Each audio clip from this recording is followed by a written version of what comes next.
Okay, let's take a look at how count works in a XSLT file. So I'm going to run the .xml. Again, this is another example out of the book. Run it in Firefox and see what happens here.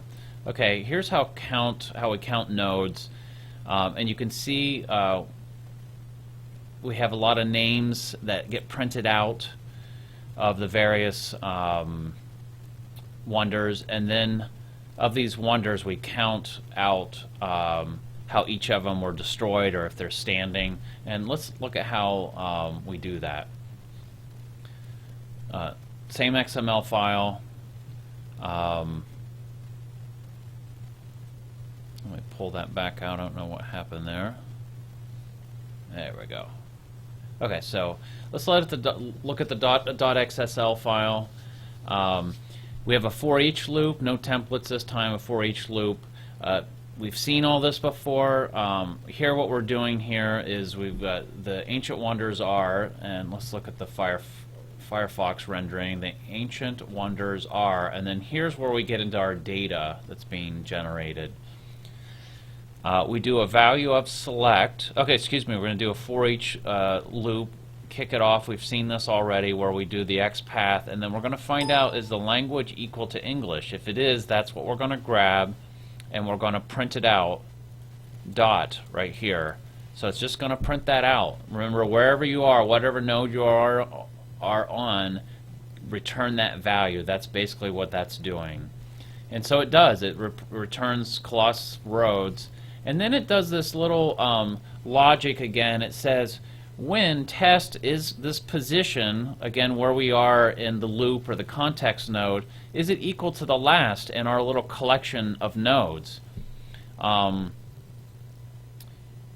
If it's not, keep going. It's not equal to last, so you're going to keep going.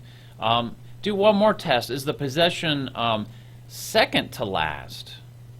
If it's not, you're going to keep on going. So otherwise, you're just going to do a comma. So this is where our comma comes in. It's pretty neat. A lot of stuff going on for not very much code, but it shows you what's going on. So we're looping through. We're in our for each loop. We'll go up and grab another one here. Same thing. Is this the last one? If it is, put a period. If not, go down to the next line here. Is it the second to the last? That's the -1 from last.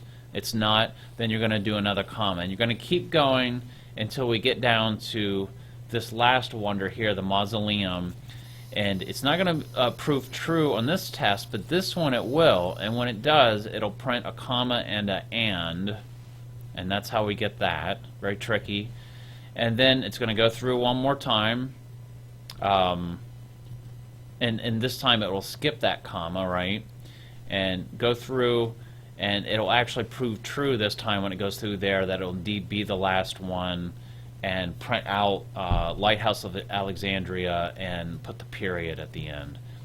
That gets wrapped up. I threw a few breaks in there just to separate this out a little bit. And then down here we have some kind of one-off calculations, if you will. This is very similar to what you're going to see in the homework.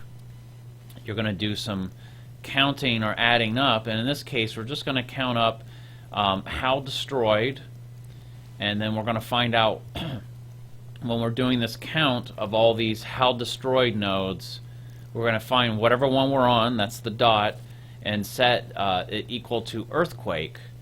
So whatever we're going to, excuse me, not set it equal, we're going to find out if it's equal to earthquake, count it.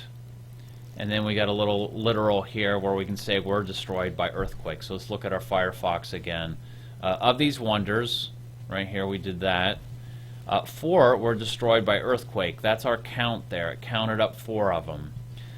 Next one we're going to do fire. So it's going to count. We're already on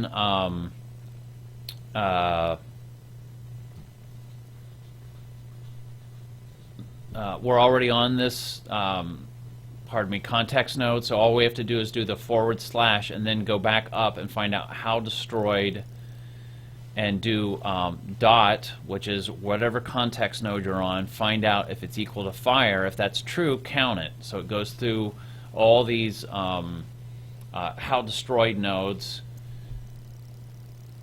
in this case, and whatever ones were equal to fire counts them, and then it gives you a number, and then indeed 2 were destroyed by fire, prints that out. And then we have one last one here.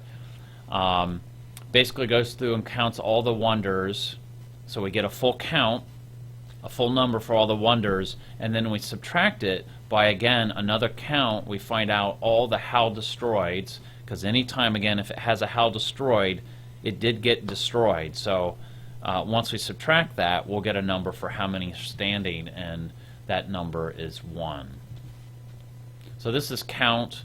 Count's very handy, and you will see that in the homework. And it's once you learn the little recipe for running it, it's a pretty neat little functionality you can add to your XSLT files.